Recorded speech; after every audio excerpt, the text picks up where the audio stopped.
Terima kasih Anda masih bersama kami dalam Berita Papua hari ini. Untuk Anda yang baru saja bergabung, akan kami sajikan kembali 3 berita utama.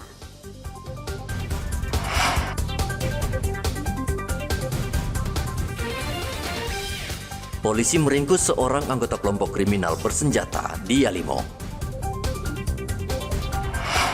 Bawa kabur 12 motor, seorang pria di kota Jayapura dibekuk polisi.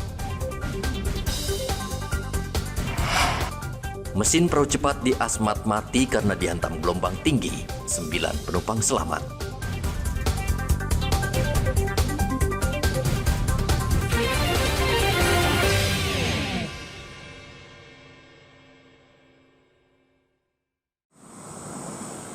KPU Kabupaten Merauke saat ini sedang menghadapi gugatan perselisihan hasil pilkada dari pasangan calon nomor urut 3, Bupati dan Wakil Bupati Merauke, Hendrikus Mahuse dan Ridwan di Mahkamah Konstitusi.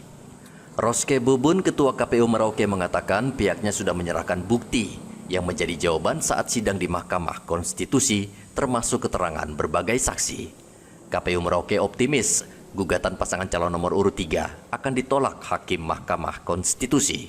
31 Januari 2024, kami KPU Kabupaten Merauke telah menyampaikan jawaban termohon kepada Mahkamah Konstitusi dalam persidangan kemarin di panel 3, dan dari jawaban kami telah membantah semua dalil-dalil yang disampaikan oleh pemohon kepada kami pihak termohon, sehingga ini akan menjadi pertimbangan bagi Mahkamah Konstitusi dalam proses pengucapan putusan sela atau putusan dismisal yang nanti akan dilaksanakan tanggal 4 dan tanggal 5 sesuai dengan jadwal yang dikeluarkan oleh Panitera Mahkamah Konstitusi, bahwa pengucapan putusan sela bagi KPU Kabupaten Merauke ini akan dilaksanakan tanggal 5 Februari 2024 jam 8 pagi di Mahkamah Konstitusi.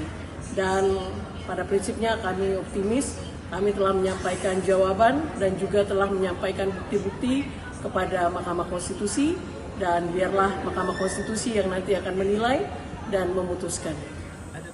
Sidang gugatan perselisihan hasil Pilkada Kabupaten Merauke masih berlangsung. Sesuai jadwal, sidang putusan akan digelar pada hari Kamis. Warga Merauke diimbau menerima dan menghormati apapun keputusan Mahkamah Konstitusi. Muhammad Ridwan melaporkan dari Merauke, Papua Selatan. Polisi mengumpulkan sejumlah tokoh masyarakat dan tim sukses 3 calon bupati dan wakil bupati Mimika untuk meminta bantuan imbauan pengamanan keputusan MK.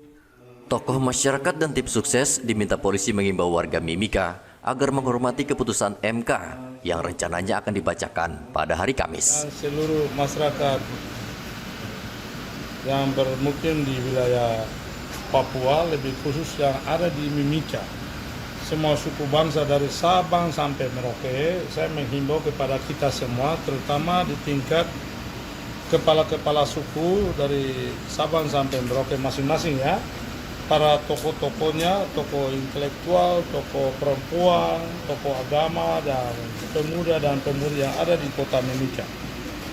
Saya mengajak supaya mari kita jaga Kamtipmas di kota kita yang kita cintai, kota Mimika, supaya jangan ada masalah-masalah. Maka itu saya mengajak mari kita jaga sama-sama, kita ikuti apapun yang terjadi, apapun keputusan yang diambil oleh Mahkamah Konstitusi di Jakarta itu sah.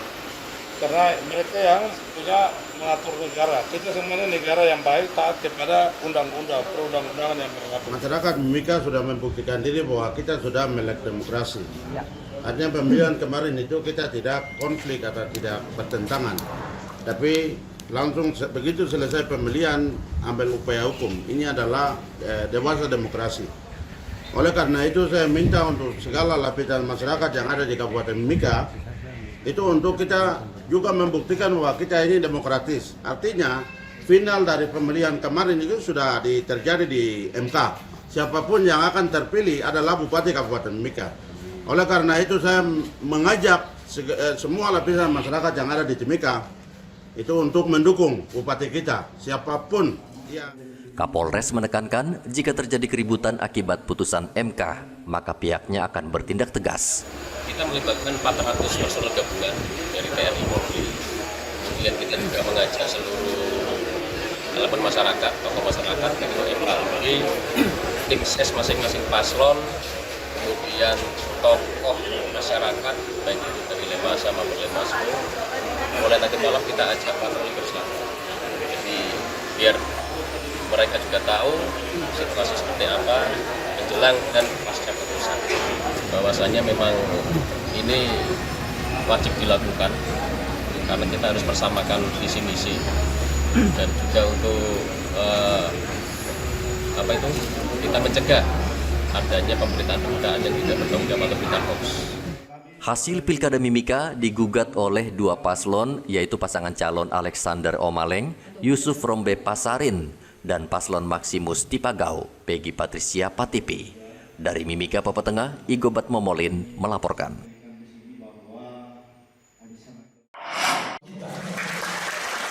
Penjabat Gubernur Papua Ramses Limbong meminta organisasi perangkat daerah agar memanfaatkan pekarangan kantor untuk lahan tanaman pangan.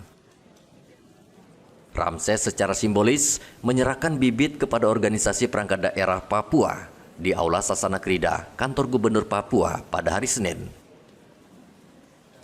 Ramses juga meminta setelah dari lingkungan Pemprov Papua, pemanfaatan lahan juga bisa ditularkan ke kota, kabupaten, distrik, hingga kampung agar bisa mewujudkan swasembada pangan. Nanam cabai, nanam ini di lingkungan kantor. Nanti tahap berikutnya, nanti kita perluas ke distrik mana. Nah, jadi misalnya Kerom itu nanti berapa ratus hektar bisa kita intensifkan, apapun di Kabupaten Jayapura maupun di Sarmi. Begitu juga di Iapen, kira-kira gitu. Itu ada berapa Bapak yang akan disiapkan dari Pemprov sendiri? Itu kan saya bilang tadi di konsep dulu berapa. Ya.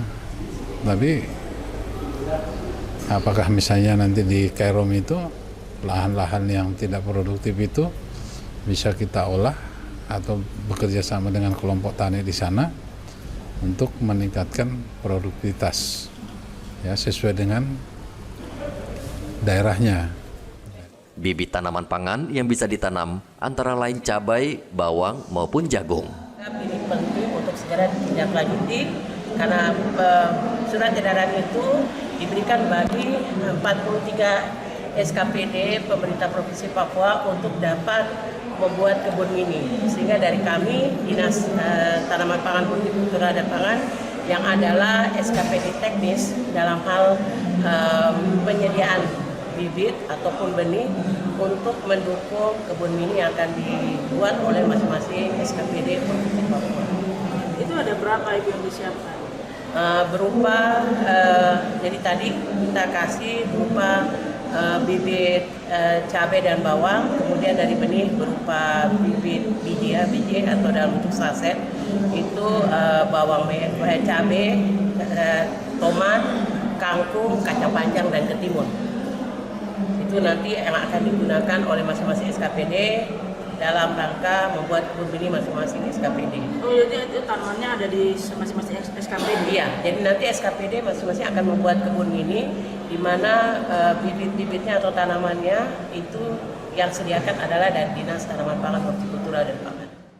Untuk tahun 2025, Dinas Tanaman Pangan menyediakan bibit atau benih jagung, cabai, dan sayuran secara berkala kepada kelompok tani dan warga.